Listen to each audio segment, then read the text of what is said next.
Comment découvrir sa destinée? C'est une question que beaucoup de gens se posent, mais malheureusement, ils n'ont pas de réponse. Comment découvrir sa destinée, c'est une question fondamentale. C'est une question existentielle. Car ton utilité sur la terre, c'est quand tu découvres ta destinée. C'est comme une lampe. Une lampe, c'est pour éclairer. Mais si une lampe n'éclaire pas, si une lampe elle-même ne sait pas qu'elle a été créée, conçue pour éclairer les autres, à quoi ça sert? À la limite, on va la jeter. C'est comme ça aussi avec nous. Nous sommes sur la terre pour un but. Jésus dit à ses disciples, vous êtes les sels de la terre. C'est ça votre destinée. Mais si le sel perd sa valeur, à quoi la rendra-t-on? Il ne sert plus qu'à être jeté et foulé aux pieds par les hommes. Les hommes seront prêts à tout pour te chercher à cause de ton utilité. On ne cherche pas les sels à cause de sa couleur, mais à cause de sa saveur. Et si le sel ne donne plus sa saveur, il ne sert plus à rien. Et si toi, tu ne découvres pas ta destinée, mais c'est clair, les hommes ne verront pas ton utilité. Deuxièmement, tu ne vas pas accomplir la mission de Dieu. Parce que lorsque quelqu'un conçoit une voiture et que les phares, par exemple, ne fonctionnent pas, mais sûrement, on va contacter les constructeurs pour lui dire, voilà, ta voiture a un problème parce que les phares ne fonctionnent pas. Car bien que tout peut fonctionner normalement dans la voiture, mais si les phares, étant donné que les phares ont un rôle particulier à jouer dans une voiture, si les phares ne fonctionnent pas, on va contacter les constructeurs. La voiture, c'est un système qu'un homme a créé. Donc, chaque partie a son rôle particulier. De même aussi, le monde, c'est un système que Dieu a créé. Et Dieu a mis chacun de nous avec un rôle particulier à jouer. Et si toi, tu n'accomplis pas ton rôle, tu n'accomplis pas la mission de Dieu dans ta vie. Une voiture peut connaître un accident simplement parce que les phares ne fonctionnent pas. Ce monde peut continuer à avoir des problèmes. Ta famille peut continuer à avoir des problèmes. Les gens qui sont autour de toi peuvent continuer à avoir des problèmes simplement parce que toi, tu n'accomplis pas ta destinée. Si toi, tu es une lampe et tu n'éclaires pas, beaucoup de gens vont rester dans les ténèbres parce que toi, tu n'accomplis pas ta mission. Et dans cette vidéo, nous allons parler sur 5 secrets pour que tu découvres ta destinée, pour que tu découvres ton utilité. La première des choses à faire, celle qui est déjà évidente, tu dois prier. Parce que c'est Dieu qui te connaît. C'est Dieu qui t'a créé, c'est lui qui t'a fait. Ce ne sont pas tes parents. Non, tu dois faire la médecine, tu dois faire le droit. Non, non, tu dois devenir pilote. Ça, c'est ce que eux ils veulent. Mais ce n'est pas eux qui t'ont créé. La personne qui t'a créé avec un but particulier, c'est Dieu. C'est Dieu qui sait pourquoi tu es encore là sur terre maintenant. Pourquoi il ne t'avait pas créé en 1800? Mais il a voulu que tu sois là vivant jusqu'en 2023. Pourquoi il ne t'avait pas placé dans une autre famille? Pourquoi seulement dans ta famille? Pourquoi seulement dans ton pays? Pourquoi tu n'es pas somalien? Pourquoi tu n'es pas turc? Mais tu es camerounais, tu es congolais. C'est Dieu qui sait toutes ces choses. Et pour ce faire, tu dois prier. Il faut arrêter ce que vous dites là. Non, même si je prie pendant 2 minutes, Dieu va me répondre. Prier pendant 2 minutes parce que tu es malade, là, ça dépend de ta foi. Mais pour découvrir ta destinée, tu dois passer vraiment des moments de qualité dans la présence de Dieu, dans l'intimité, dans l'adoration. Tu dois demeurer dans la présence de Dieu et Dieu va te parler. Et il y a beaucoup de gens, si pas tout le monde, mais beaucoup de gens, Dieu leur a parlé pendant qu'ils priaient. Voilà ce que tu dois faire. Voilà ce que tu dois devenir. Dieu leur a parlé aussi par des songes, comme il en avait fait avec Joseph. Dieu lui a dit exactement c'est lui qu'il devait devenir. Ou si tu pries vraiment sur ça, si Dieu ne parle pas à toi-même, mais lorsque Dieu voit vraiment ces soucis-là, que tu pries pour découvrir ta destinée, Dieu peut utiliser plusieurs moyens. Dieu peut te parler à toi-même pendant que tu pries, il peut te parler par un songe, il peut même utiliser une autre personne pour te parler par prophétie, par parole de connaissance et ainsi de suite. La deuxième des choses, il y a beaucoup de gens à qui Dieu n'a rien dit, ni par les songes, ni par prophétie, ni par une voix audible. Mais ces personnes ont seulement de fortes convictions intérieures. Il sent dans son cœur, moi je dois faire ça, moi je dois être comme ça. Malgré qu'il travaille quelque part, mais il n'est pas heureux. Il sent dans son cœur, non, moi je dois faire les commerces. Pourquoi? Parce que le vrai bonheur, ton vrai bonheur, tu le découvres les jours où tu entres dans ta destinée. Là, tu te sens vraiment, tu es dans ton élément. Tu te sens vraiment dans ton assiette. Parmi les choses qui prouvent que tu n'es pas dans ta destinée, c'est la paix aussi intérieure. Tu travailles quelque part, mais tu sens comme si ce n'est pas ça. Tu dois faire autre chose. Tu peux être en train d'étudier l'informatique, mais dans ton cœur, tu sens que moi, je dois devenir politicien. Malgré les études que tu fais sur l'informatique, tu sens que l'informatique, oui, mais ce n'est pas vraiment ça. Et Dieu nous parle beaucoup aussi par des fortes convictions intérieures. Et si dans ton cœur, tu te sens que pour que tu sois heureux, il faut que tu fasses les commerces, mais toi, tu travailles ici ou moi, je ne sais pas, en tout cas, tu passes à côté de ta destinée. C'est lui qui est dans sa destinée, il se sent heureux. Parce que si Dieu t'a appelé à travailler dans un domaine, il mettra déjà des potentiels, il mettra déjà des atouts naturellement pour que tu puisses exceller dans ces domaines. Mais si tu ne travailles dans un domaine qui n'est pas le tien, tu vas forcer les choses. Tu ne seras pas maître, tu seras toujours élève parce que ce n'est pas vraiment ton élément. Et parmi les choses qui empêchent aussi pas mal de gens à entrer dans leur destinée, ce sont les études. Car quand tu étudies l'informatique, dans ta tête, tu te dis, moi je suis un informaticien. Alors si ce n'est pas ce à quoi Dieu t'a appelé, ça sera très difficile pour toi de découvrir ta destinée. C'est pourquoi il faut toujours te remettre en question.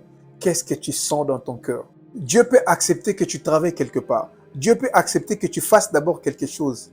Mais pas éternellement. Ça va te servir simplement de tremplin. Tu étais berger des brebis, mais à un certain moment, tu dois devenir roi d'Israël. Mais il y a beaucoup de gens qui vivaient dans la maison des Potiphar. Ils veulent rester éternellement esclaves dans la maison des Potiphar, alors que Dieu t'appelle à un autre niveau. C'est pourquoi il faut être souple.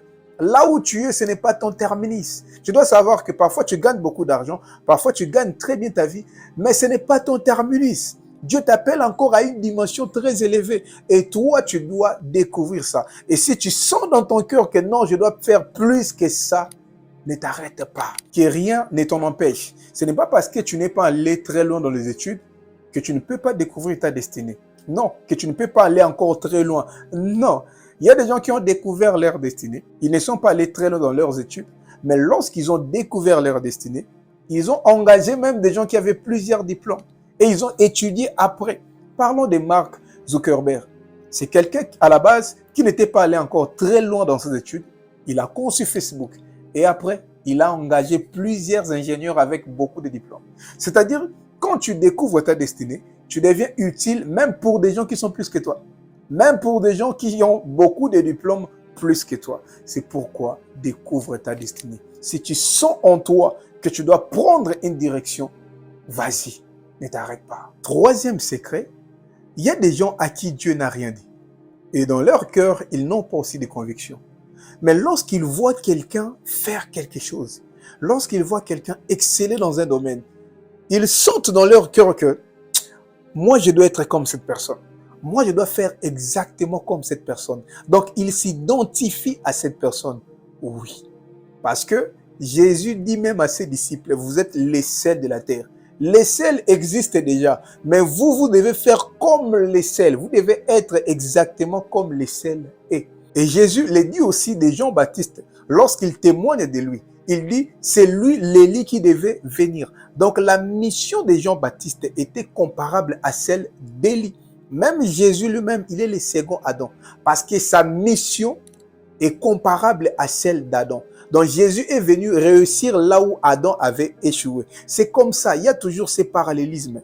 Lorsque Dieu t'appelle à une destinée, quand tu vois quelqu'un exceller dans ces domaines-là, dans ta génération, tu vas sentir quelque chose bouillonner en toi. Tu vas te dire, je sens que moi, je dois faire comme lui. Je sens que moi aussi, je dois devenir comme lui. C'est la raison pour laquelle, lorsque Dieu te parle par un songe, même par une prophétie concernant ta destinée, tu vas entendre quelque chose du genre, tu es le Moïse de ta famille.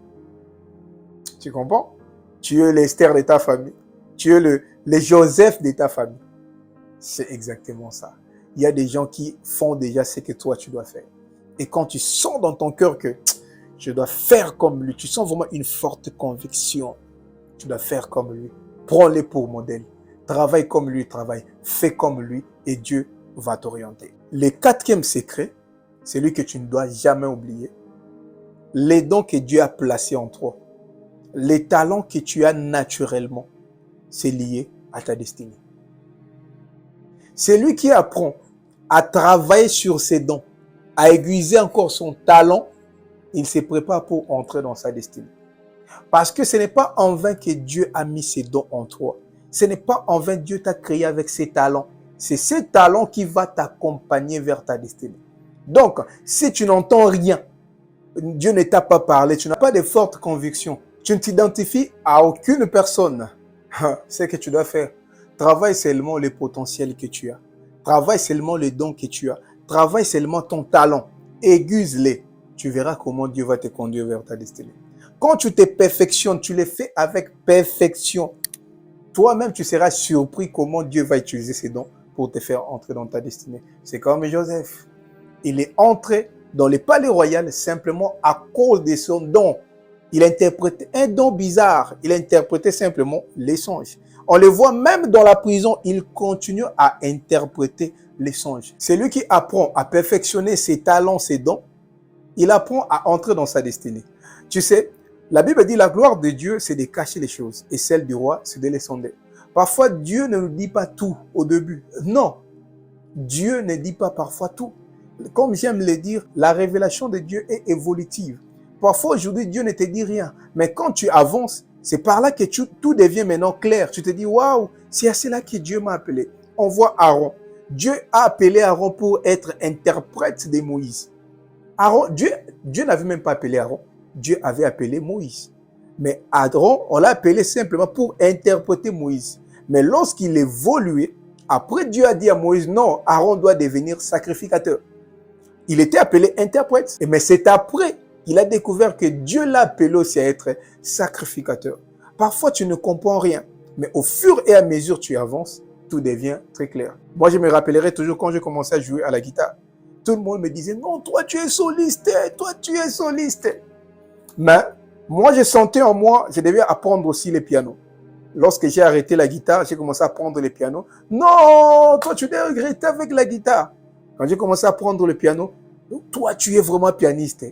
Et à un certain moment, je sentais maintenant, je dois apprendre à chanter. J'ai arrêté le piano pour commencer à chanter. Non, toi, tu es pianiste. Et à un certain moment, je devais arrêter de chanter pour commencer maintenant à prêcher. Comme Dieu me le disait à travers mes pères spirituels, à travers moi-même. J'ai arrêté un peu la musique pour commencer à prêcher. Non, toi, tu es musicien. Mais c'est la musique qui m'a connecté à toutes ces personnes qui ont contribué dans ma destinée. Même mon père spirituel, je l'ai connu grâce à la musique. Tu vois, j'ai perfectionné seulement ce que Dieu avait mis en moi et cela m'a conduit vers ma destinée. Et c'est les pasteurs qui m'ont coaché et ce sont mes amis que j'ai rencontrés dans le monde musical qui m'ont vraiment aidé à être celui que je suis aujourd'hui. C'est vrai que je suis celui que je suis par la grâce de Dieu, mais les amis que j'ai rencontrés ont joué un rôle très important dans ma destinée. En tout cas, je salue tous mes amis. Ils ne sont que 4. Donc, que Dieu les bénisse. Donc, perfectionne ce que Dieu a mis en toi. Même si tu tresses seulement les cheveux, fais-les à la perfection. Tu ne sais pas. Tu ne sais pas avec qui Dieu va te connecter. Simplement parce que tu sais très bien dessiner. Ne joue pas avec ce que Dieu a placé en toi. Le 5e secret, celui qui joue encore un rôle très capital dans notre destinée, c'est les lieux. Ne blague pas avec le lieu. On ne brille pas partout. Il y a un lieu spécifique où Dieu a prévu que toi, tu puisses entrer dans ta destinée. Écoutez ces versets. Matthieu chapitre 5, le verset 14. Vous êtes la lumière du monde. Une ville située sur une montagne ne peut être cachée. Une ville située sur une montagne ne peut être cachée. Il y a des talents qui sont cachés. Il y a des destinées qui sont cachées. Pourquoi? Ils sont dans de mauvais endroits où on ne reconnaît pas leur valeur, où on n'arrive pas à valoriser leurs talents, où on n'arrive pas à faire exploser ce qui est en eux. Le verset 15. On n'allume pas une lampe pour la mettre sous les boissons, mais on la met sur les chandeliers et elle éclaire tous ceux qui sont dans la maison. C'est ça les problèmes, le lieu. Tu peux être une lumière. Parfois, tu brilles déjà, mais là où tu es, là où tu te places, ne permet pas aux gens de voir ton utilité. Tu dois prier que Dieu te montre l'endroit où tu dois être. Moi, j'ai vu des gens qui brillaient dans notre pays. Les jours où ils sont décidés de venir vivre en France. Et d'ailleurs, chez nous, on dit que l'Europe, c'est le cimetière des artistes. Il y a beaucoup d'artistes qui brillent dans notre pays. Dès qu'ils ont foulé leurs pieds ici, tout s'est arrêté. Il y a des gens qui doivent briller dans leur pays. Il y a des gens qui doivent briller en Europe. Il y a des gens qui doivent briller en Amérique. Et si toi, tu dois briller dans ton pays, tu sors de ton pays, tout va s'arrêter. Et si toi, tu dois briller dans telle ville et tu ne comprends pas toujours que tu dois sortir de là, même à Abraham, est-ce que Dieu n'était pas en mesure de bénir Abraham dans sa patrie? Mais Dieu lui a dit, sors de ta patrie. L'obéissance. Parce que Dieu savait exactement là où Abraham devait être béni. Et avant tout, il devait d'abord sortir de sa patrie. Même quand nous utilisons ces versets à tort et à travers, Dieu a dit à Josué, tous lieux fouleront les plantes de tes pieds, je te les donne en possession. Non, les enfants d'Israël devaient être à Canaan. Et Canaan était occupé. Et Dieu a dit à Josué, je serai avec toi comme j'ai été avec Moïse. Partout où vous marcherez, je vous les donnerai en possession parce que moi, j'ai déjà prédestiné que vous soyez en Canaan. Donc, pas une autre ville, pas un autre pays, mais Canaan. Ce n'est pas dit que quand tu es enfant de Dieu, tout lieu où tu fouleras les plantes de tes pieds, Dieu te les donnera en possession. Non, non, non, non, non, non, non. Tu dois savoir l'endroit, les pays, la ville où Dieu te voit. C'est très important. Les enfants d'Israël devaient être à Canaan. S'ils avaient choisi un autre pays, ça n'allait pas fonctionner. Ils devaient forcément être à Canaan. Oui, bien-aimé, tu dois prier Dieu, que Dieu te révèle l'endroit, le lieu, les personnes avec qui tu dois te connecter, là où tu dois être pour valoriser, pour faire ressortir ce que Dieu a placé en toi. Que Dieu vous bénisse. Vous savez comme on a l'habitude de faire. Likez la vidéo, laissez-nous un commentaire gentil et on se voit à la prochaine vidéo.